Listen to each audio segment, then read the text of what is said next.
Welcome to FO Talks. With me is our old friend Sebastian Schäffer. He's the head of the Institute of the Danube region and Central America, IDM actually, our partner organization. He's a brilliant man. He has great insights. He's a sophisticated thinker. And today we'll be discussing an issue that has sent tremors all around the world. So we are discussing Trump and co. sell Europe down the river. What next? Welcome, Sebastian. Thank you, Atul, for the invitation. It's always a pleasure to talk to you. Well, the pleasure is all mine and the honor is all ours. We are delighted to have you back. Without further ado, let's talk about Europe. Europe has suffered a triple whammy. First, US President Donald Trump called Russian President Vladimir Putin without informing any European leader, including British Prime Minister Sir Keir Starmer. So much for the special relationship. Second, US Secretary of Defense Pete Hegseth said Europe had to take care of its own security and should increase defense spending to 5% of the GDP. He also said that Ukraine could not win and would lose territory in the peace deal with Russia.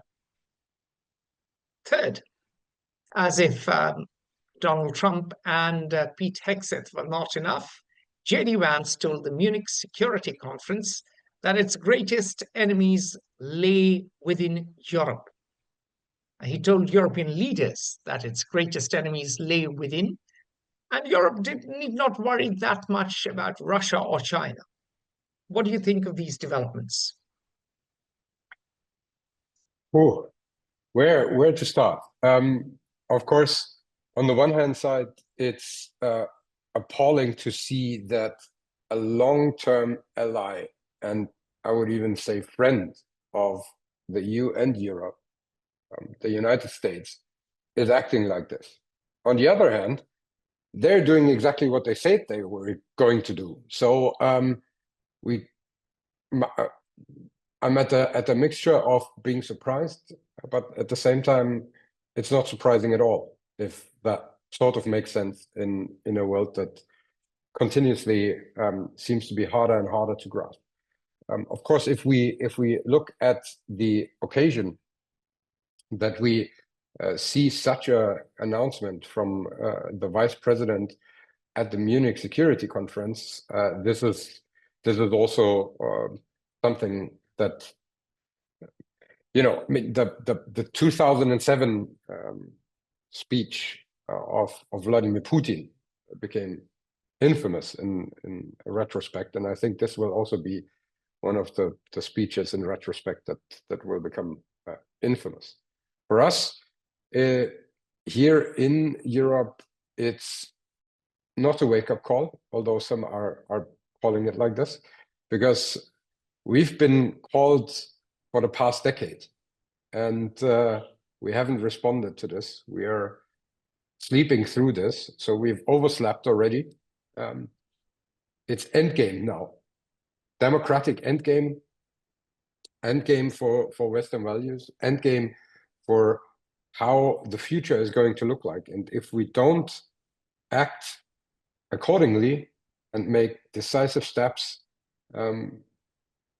this will be the not the American or the Chinese century or whatever, but it will be the authoritarian century. Can it be a Chinese century? The Chinese, for all their strengths, for all their developments in AI, have a real estate issue. They have a demography issue. So a lot of people say that might be a little bit of a monster to fund the defense industrial complex or the military industrial complex.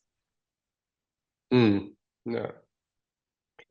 I mean, if we look at the possible implications of the triple whammy, as you called it, there is going to be quite dire consequences that we have to learn out of this. And I think one of the things is that a reliable ally will not be there to provide defense anymore for a democratic country. And this is really a change to the post-World War II, not only security architecture, but I think also international global order. And here we will not be able to sit this one out. Yeah? We are now 4 weeks into that Trump presidency. It's going to be at least 4 years, and we haven't even begun to grasp the challenges that lie ahead of us. Apparently, first things have been done, and I think if we want to be a little bit optimistic, the European Union has always been forged in crises, but we have had so many crises over the past decades even, that I'm not sure if we can make it. And it's now or never. And this is really, it's not 5 to 12, but it's midnight. So let me ask you my question, my favorite question. It's midnight. It sounds like Europe is struggling to come up with a response. The UK wants to send British troops to Ukraine. The Germans, who have an election in 5 days, as of now, are not so keen to send their boys to fight. Can Europe come together, or are we just going to see the end of Europe as we saw the end of the Athenian Republic or the Roman Republic? Mm. There's both possibilities can become a reality, and this is really, you see, I'm struggling with the words here, because it's hard to understand that we really have arrived at this point. And there have been so many writings on the wall that have been ignored, and I'm not sure if we're able to do this. And I mean, President Macron called this meeting yesterday, and there was certainly a right step, but apparently, for instance, Czechia would have wanted to participate, but shouldn't, for whatever reason. And you see already with this that there is a challenge to bring unity that is necessary to support Ukraine and to defend Europe.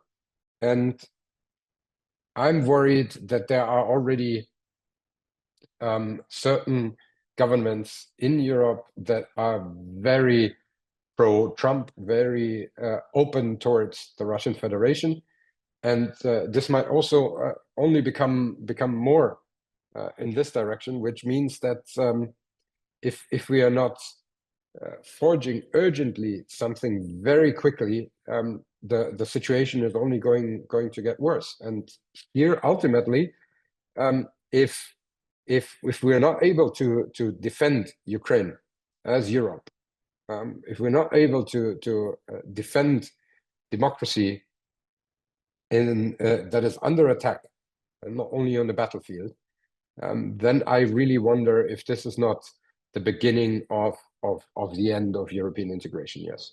That begs another question. If it's the end of European integration, does it mean status quo? Does it mean slow disintegration? Does it mean more Brexit? Do we see, for instance, France, Frexit with Marine Le Pen? Do we see in other countries leaving or economies leaving? Crystal ball gazing, sir. What do you foresee? Yeah, that is again a very good question.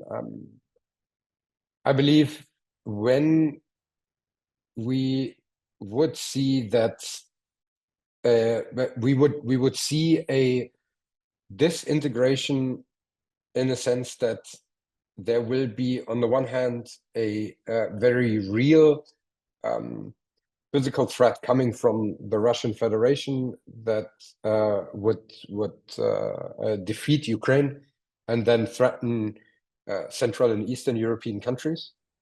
Question, can they actually do that? Because the number of military people and intelligence people think that Russia will not have the economy, Russia certainly will not have the manpower. And therefore, the Russian specter is yet again a relic of the Cold War. It's not an immediate threat, but I wouldn't rule it out. And if we look into a crystal ball, it's very fuzzy, and there are many different Scenarios pieces that we can find. And if we think about a couple of scenarios exactly, it would be that if you ask me how a disintegration, yeah, in the worst case would look like, is that I would believe that there is a very physical threat coming from the Russian Federation that would subjugate first Ukraine and then threaten other Central and Eastern European countries. That then, if they are not receiving the necessary support from the other EU member countries, would question why you would have to have such a alliance, and then this automatically would lead to a crumbling. The other possibility would be, as you mentioned, like a Brexit or other countries leaving, but rather in a sense that they would say, okay, we are not able to uphold our values that we are fighting for. We are not able to support other countries. There is governments actively undermining these values.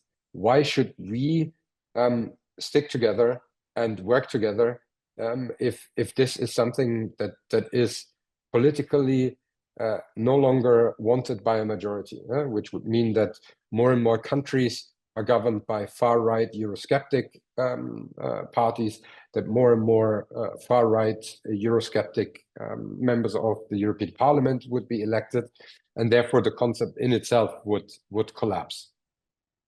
And a third possibility, I mean, a more optimistic scenario would be that this is the final push that is needed to actually, and this is very crucial for both negative scenarios that I provided, is you need something that you can work on together that unifies this fragmented countries.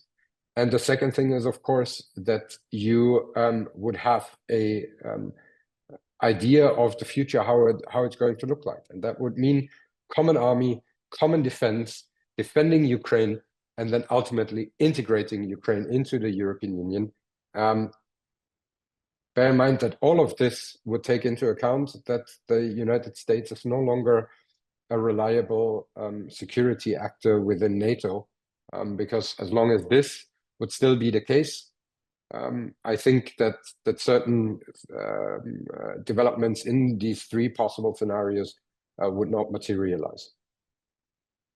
So, pardon me for saying so, the last time Europeans arguably fought together was in Vienna, the city where you sit, the city where you live.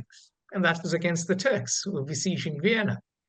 And do you think the Russians are the new Turks and they will focus the mind of Europeans?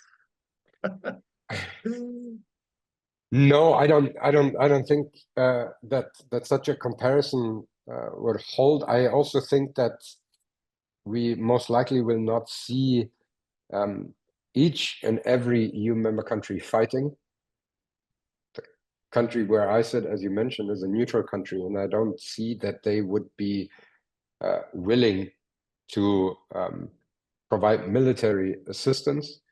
The mutual defense clause in the Treaty of Lisbon, Article 42.7, also gives an exemption to neutral countries like Ireland, like Malta. There will be, nevertheless, I think, the necessity to think about how are we going to provide security for Ukraine. And this, of course, because I mean, it will, if it really moves in some sort of ceasefire, because there will not be a peace agreement. There's no peace agreement that will provide just peace for Ukraine, and there will not be a possibility to accept something like this. So there will be a ceasefire, which would mean that you have a contact line that needs to be defended. And in order to properly defend this, and in order to guarantee a certain amount of security for Ukraine, you will most likely not only need to ramp up weapons production, which is a necessity in itself, after the stocks have been not replenished over the past 3 years, from what has been delivered to Ukraine already. But there will also be a necessity, of course, to provide boots on the ground, and there will be most likely not a European army, but rather an army that consists of several European member states. So when it comes to member states, we know that Hungary is more inclined right now to Putin. They've already proposed Russian gas. We know that there are elements in Germany, and it's not just political parties. I know business leaders who say, hang on a minute, if Eurasia was to become one common market with Russian energy, Chinese markets, and European technology and human capital, we'd be a great powerhouse. That's one vision. That's one scenario. There's another scenario which says, let's create fortress Europe. We cannot rely on the Russians. They've attacked Ukraine, and they will threaten us. And Poland in particular will go nuclear, of course. We know that the Poles are not going to suffer or stand idly and suffer another Russian invasion. So one scenario is, let's have fortress Europe, deepen the market, common European army, common European superstate, and so on and so forth. And then of course, there are many varying degrees of integration and disintegration in between. My question to you is, can the member states hold? And can the superstructure hold, given the competing directions everyone seems to be going?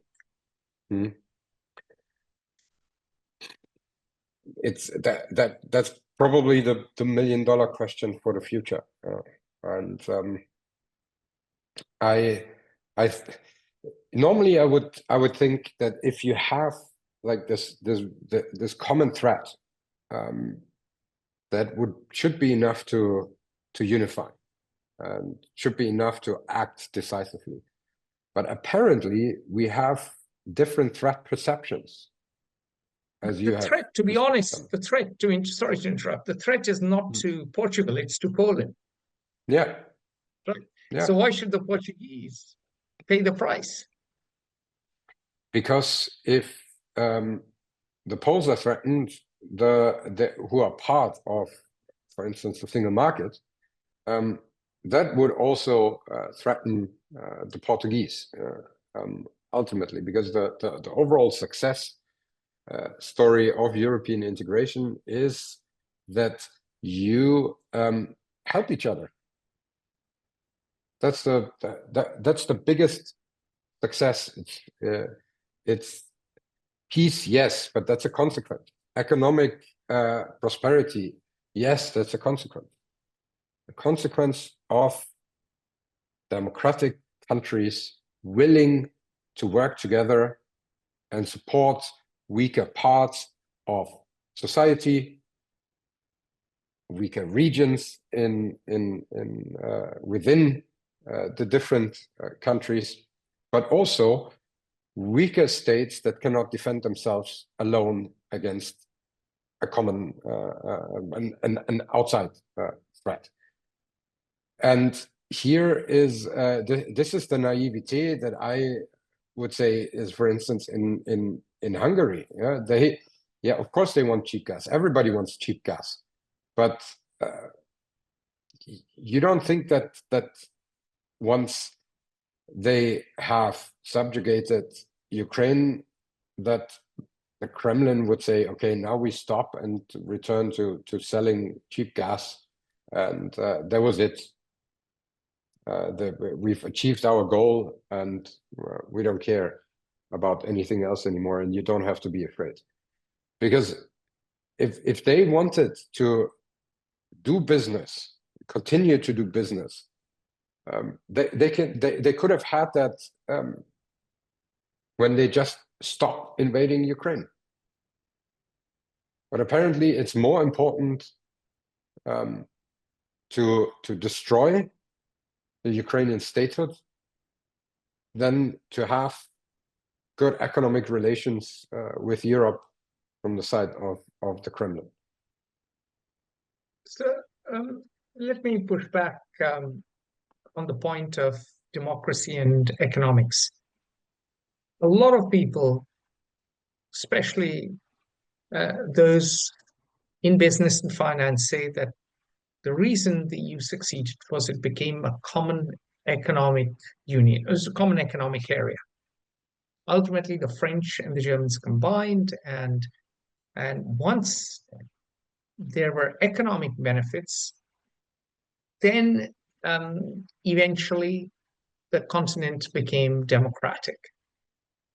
And to say that democracy overrides economics is part of the reason why the EU is unpopular, because it seems that the European Commission is more interested in red tape. And of course, everyone is complaining about red tape through the length and breadth of the country, of the continent. And this shifting of the goalposts from economics to, okay, we are for democracy or human rights or liberal values is partly the problem with the EU. What do you say to that criticism? I think when we look back in the history of European integration, that the majority of the enlargements were not out of economic reasons, but out of reasons to support young democracies, to stabilize these democracies. And what followed was then always economic success for both the old and the new member states. Because we started in 81 with Greece, came out of a military dictatorship, was democratically stabilized and then integrated. Followed by Spain and Portugal, getting rid of the fascist regimes in the 1970s, and then joining the European communities in the 1980s. We had the integration of East Germany in 89. We had the Big Bang enlargement in 2004, where the Central and Eastern European countries joined, and until today are still predominantly democratic, and most of them an economic success story. And then followed by Romania, Bulgaria, and subsequently Croatia. We had 2 rounds of enlargement that were not democratic stabilizing rounds, which were in the 1970s when the UK, Denmark, and Ireland joined, but also Ireland's economic miracle without joining the European communities would probably not have materialized like it is. The UK left, and then we had in 1995 Austria, Sweden, and Finland joining the neutral countries of the Cold War that decided not to join NATO, but to join the European Union. Something that, by the way, has also changed for Finland and Sweden due to that full-scale Russian invasion of Ukraine. So 2022, February 2025, was called a Zeitenwende. Some would argue that, and many do argue that, the Americans were highly insensitive to Russian concerns. After all, the Russians had given Crimea to Ukraine in 1954. They had repeatedly said that Ukraine should not join NATO, and they say, well, look, the US didn't want missiles in Cuba pointing at itself, and the US flexed its muscles. How can you expect the Russians, with their memory of being a great power, accept that there'd be American missiles or NATO missiles pointing at Moscow? And they say that this cavalier attitude triggered Russia. In any case, Eastern Europe has a lot of Russian speakers, and they were discriminated against, and this provoked. And this is not to excuse Russia at all. Russia, of course, invaded Ukraine, and of course, it has been a bloody war. But at the end of the day, there was some provocation, or at least insensitive um, diplomacy on the side of the US and Europe. And now a deal makes sense because it is true that Ukraine is highly unlikely to capture back the territory. We are in a First World War, World War I type situation where both sides are grinding it out. Ukraine's economy has imploded. It's declined by a third. It has run out of men. Most young men have been fleeing. And to end the bloodshed, what you need is a realpolitik moment, a Niccolo Machiavellian deal instead of an adherence to absolute principles. What do you say to this line of thought, sir? Mm-hmm. So there's a couple of things that would have to be addressed. First and foremost, why would a sovereign country not be allowed to make a sovereign decision, meaning which type of alliance they want to join? So the goal of the transatlantic integration of Ukraine is something that has been in their constitution for decades. They have clearly stated that they also then want to become an EU member. And the security concerns that you would say, yes, I do understand to a certain extent that if you want to defend your country and you have the Black Sea where there are NATO members, you have the Baltic Sea where there are NATO members, and you can have already now rockets pointing at Moscow, and if they would additionally be stationed in Ukraine, that this would overwhelm the capacity to defend Moscow, and then it's clear that they needed to do something. But is the needing to do something attacking another country? Is this the right way? Where was the diplomatic effort from the side of the Russian Federation to properly address this? Where was the will to find a solution on the negotiation table? And we've seen how the French president, there's a famous video where he really tried to talk some sense into Vladimir Putin. It's not about joining NATO. It's not about the security concerns that the Kremlin had. The Kremlin had a concern that if a country like Ukraine develops further, becomes a stable and prosperous democracy, has an economic success like the other Central and Eastern European countries that joined the European Union, that this will threaten their very model of authoritarian regime. Because there might then be Russians demanding, if the Ukrainians can have that, why can't we have that? And this was the actual security concern that Vladimir Putin had. And how can you destroy that? If you attack a country. There would have been a lot of possibilities to address these concerns, and some are more valid than others. What is certainly not valid is that there has been a discrimination against Russian speakers in Ukraine.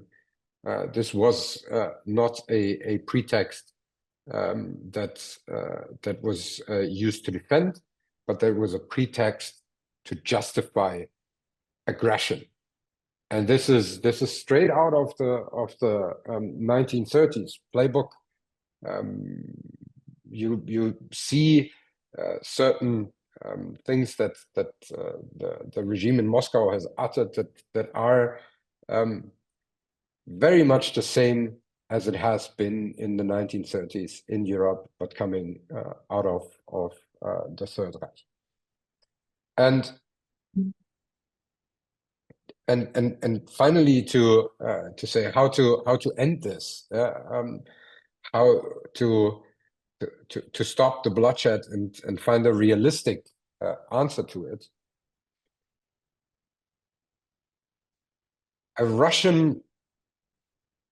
Russia could stop it any minute. Yeah? They just need to go on. But of course, this is like maybe naive, idealistic, and not realistic, although it would be possible. There is a possibility. Putin could stop this at any time, any moment, and it would stop. And he could sell it at home. It's not a problem. But what would we do? What would we do realistically? Realistically, we have to ask ourselves the question: what would a negotiated peace agreement look like? Because right now, we have a situation where the Russian Federation does not control the whole of its territory that they believe that they have, but also that they have if we would return to pre-2014 borders. Two reasons. First, Ukraine is currently temporarily occupying Kursk, which is in the Russian Federation.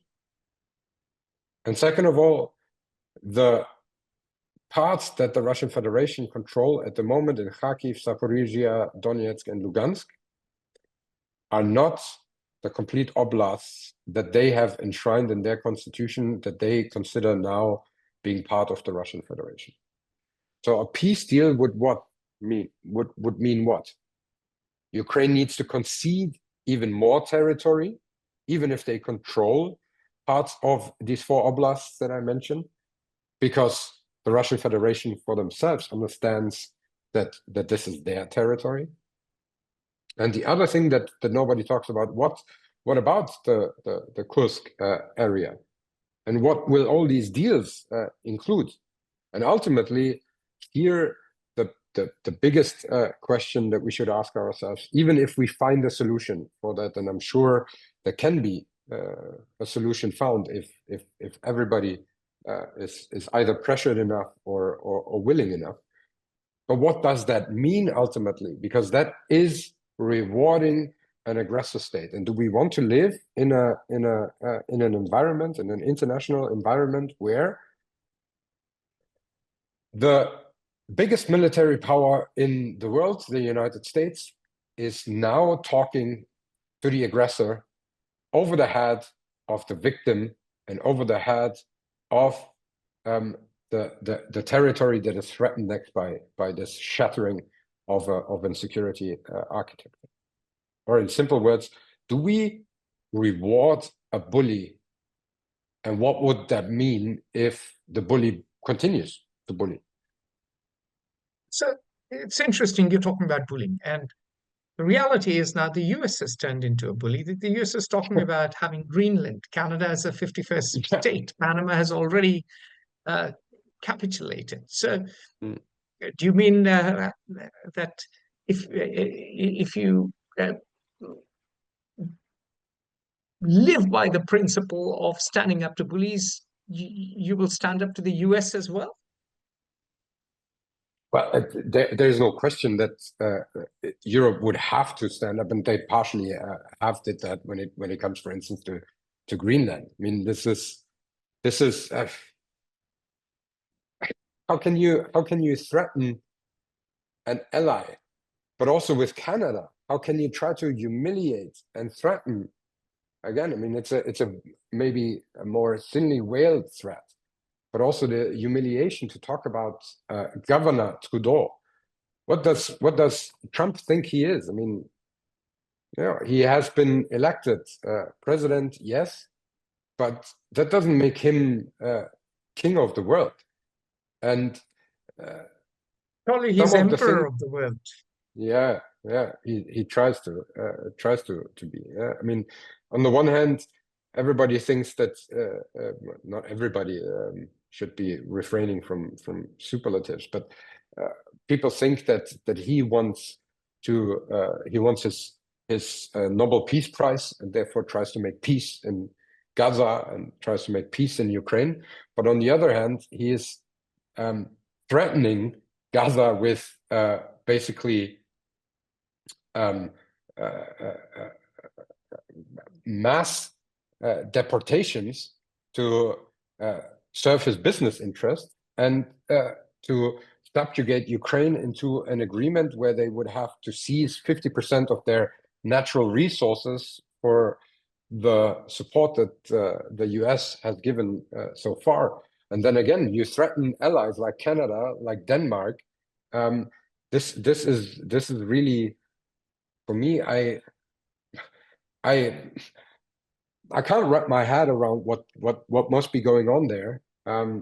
Either you really like to disrupt so much and steer so much chaos that ultimately you would yield results in other areas, because they will just be happy if he's no longer trying to invade Canada or whatever. On the other hand, there's really a situation where we would have to see also on this side. Yeah, if we give in to Russia in Ukraine, there will be a threat to Central and Eastern Europe. If we give in to the US in these kind of demands, what's next? What's coming? Yeah, but with due respect, Sebastian, you need 40,000 British troops, as per British military experts, to defend Canada, to defend Ukraine, on top of other European troops. Where are the troops? Europe doesn't have the defense production. Europe doesn't have the men. Europe doesn't have the economy right now. And Europe has the right of rise of the far right.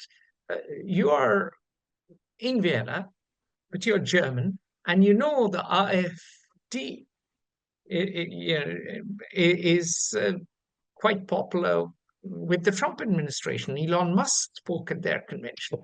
So given the realities, you may want an ideal world. In the 1930s, we may have wanted, or Germans may have wanted, to stand up to Adolf Hitler, or Italians may have wanted to stand up to Benito Mussolini. But the reality is it was impossible.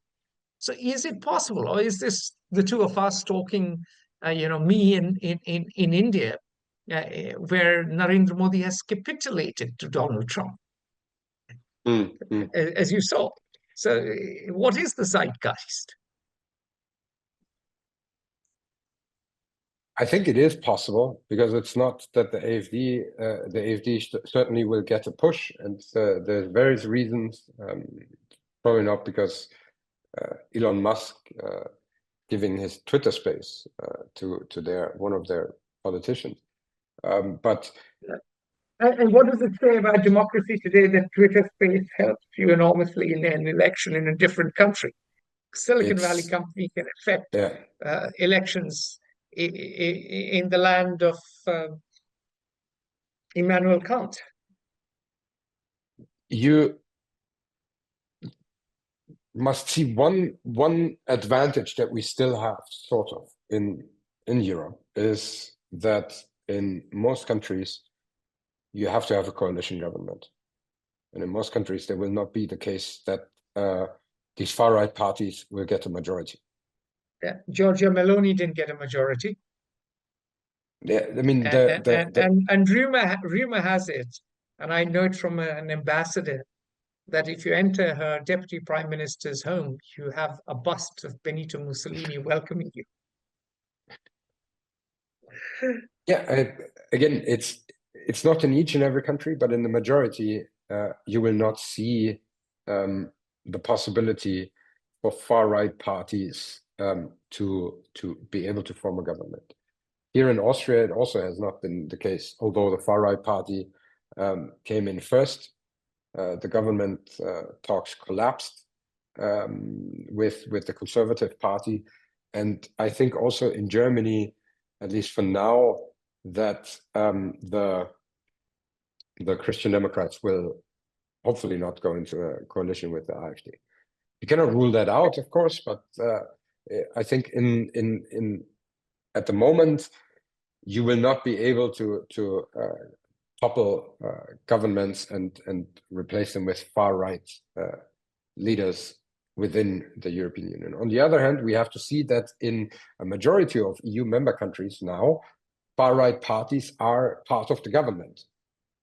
And of course, they shape, to a certain extent, the agenda. But your question was, can we do something? And yes, we can do something. Yeah, we can do something. We are currently thinking about how to, because it's obviously not enough to point out all the advantages that European integration brings to us. This is not convincing enough. How has the far right managed to convince so many people that they have the right idea? Because if you look closer into their electoral programs, they don't have the better ideas. They lack a good idea of what the continent can look like. Ultimately, it comes to... The late David Graeber called them fake fascists. They said, he said, they aren't even real fascists, they are fake fascists. And I don't know if what would be better if they're proper ones or fake ones. In any case, this is not the better alternative. Yeah, we've done that, been there, done that, didn't work. We shouldn't try that again.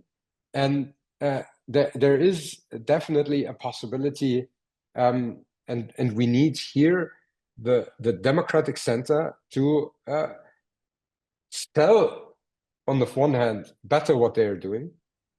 If you look at the past 5 years in Austria, the government of the Conservatives and the Greens, they had, of course, the challenging framework, but there were a lot of things that have been achieved. But nobody would be talking about this because it's only inflation, rising prices, etc. This is not something that the government has caused on their own. Yeah? They may have contributed to with certain policies, but they haven't done that on their own. The same is true also for the traffic light government in Germany. It's unbelievable if I think back. It's less than 4 years ago. There was a spirit of we move forward after 16 years of Angela Merkel. There's a change. There's a spirit. There's a vibe that can break certain rusted areas. And 3.5 years later, it's like, oh, this was the worst government. No, they have been very challenging in certain areas. There have been many mistakes, but there have also been quite some achievements. But all we talk about is migration. We need to close borders, and we need to make peace, because then no more problems will arise and everything will become cheap again. This is delusional. And if parties, democratic parties, are not able to communicate better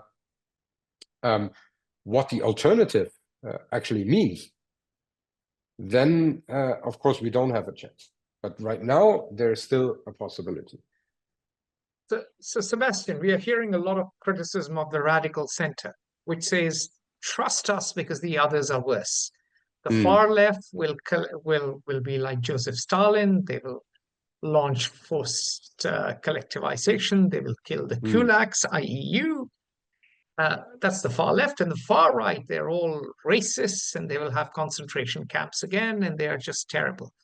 And a number of political philosophers have been saying that, hang on a minute, when you have as your ideal the markets, and you genuflect to the markets for everything, and then at the same time you have as your ideal bureaucracies, which are big behemoths and have far too much inefficiency and red tape, then you have a sclerotic economy, and you don't really stand for anything except the elites who profit from it. And therefore, in some ways, what you're seeing is the revenge of the left behind. There is an element of truth to it, for sure, isn't there? Yes, absolutely. But it's not it's not something that is unsolvable. It's not something Got that it. So, hmm, you think there could be a vision which is positive, just not negative, in your view, for the yeah, center? yeah. And I mean, it's, the solution is not more market radicality and get rid of all bureaucracy and fire all these lazy people. No, no. And it's also not turbo capitalism. I think what made Europe and what actually people like Elon Musk and Donald Trump hate is that a welfare state can be successful. Germany, as a social market economy, although they have deviated a little bit from that in the past decades, but nevertheless, still, what is it? Still the third biggest economy in the world, economically successful, but has a welfare state where it's not the end of your financial means if you break a leg or whatever. And Which, taking care of others. yeah, which in India could mean death, Hmm. and in the US could mean death as well, or certainly indebtedness for the rest of your life. Yeah, yeah. And what they also hate is, of course, the regulative power that the European Union has. And yeah, you can discuss that not everything that the European Union does is reasonable. Not every regulation or directive really does make sense. But do we have this overburdening bureaucracy coming from the European Union? Or do we have actual legislation that helps you in very many aspects? That you have labor rights, that you have health insurance, that you can offer services, that you can work in any EU country. All of the things that I've mentioned. That you have rights when you fly.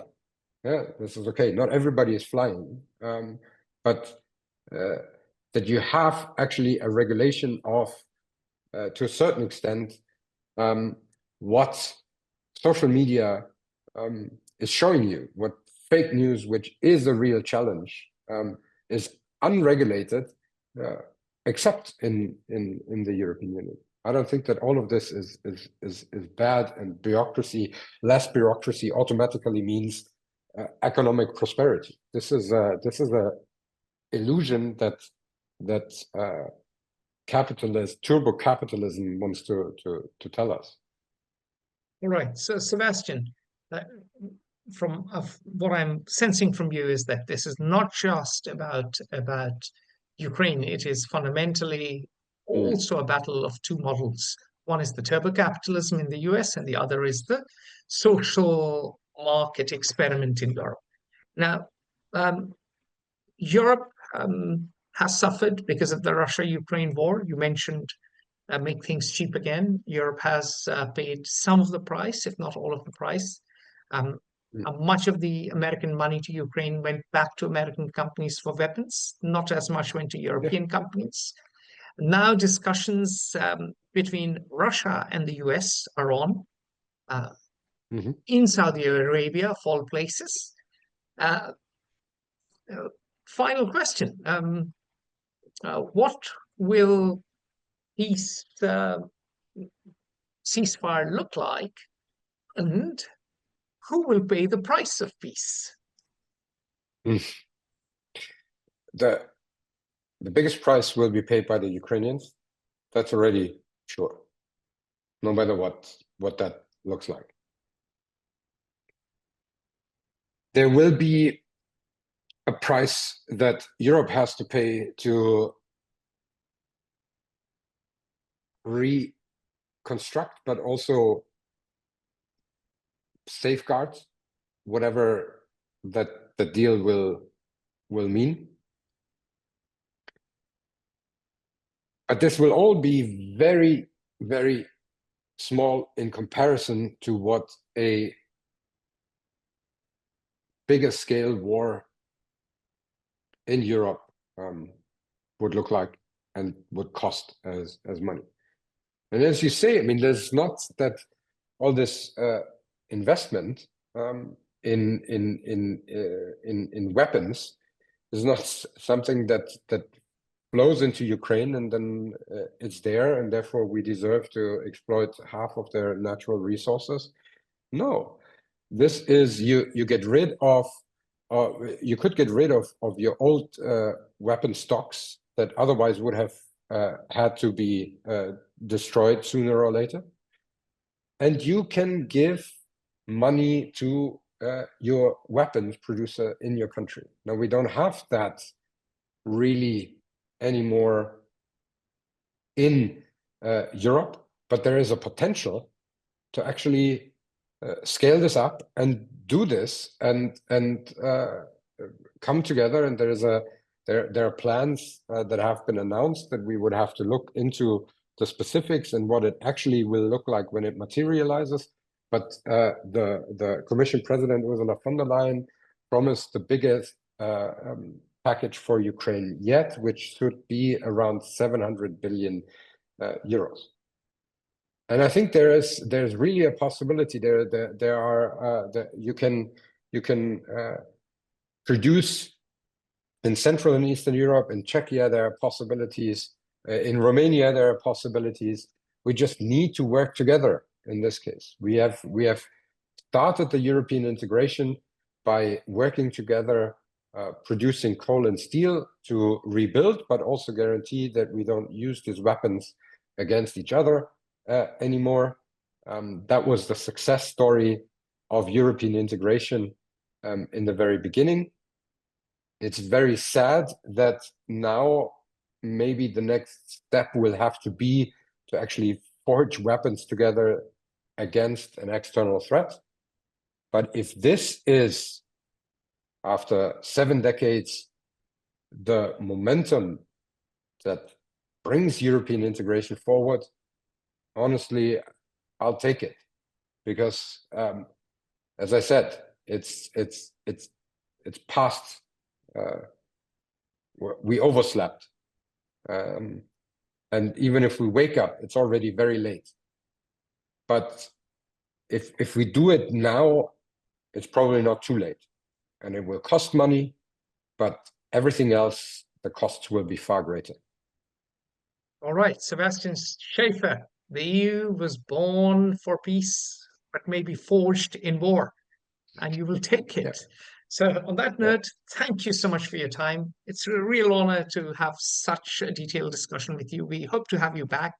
Thank you very much. Always a pleasure to talk to you, and I'll happily be back at any time when it's useful. Thank you so much. Join the conversation at Fair Observer and subscribe to our YouTube channel.